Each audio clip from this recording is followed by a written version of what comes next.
Hands are tired. I've been harvesting tomatoes like crazy. I got a bunch in the freezer already. Yellow tomatoes.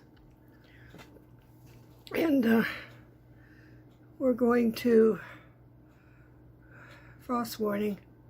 We're probably going to have frost tonight, so I decided to take down my tomatoes and keep the beets over there in the garden truck.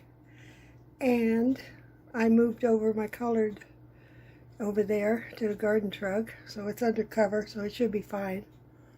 As long as we don't have too many frost warnings, because the daytime temperatures are really nice. Very, very lovely.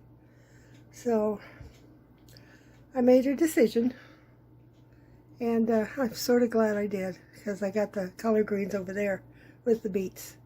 And I refreshened the soil a bit with some chicken pellets and some bone meal for the beets. Make them happy. They should be happy.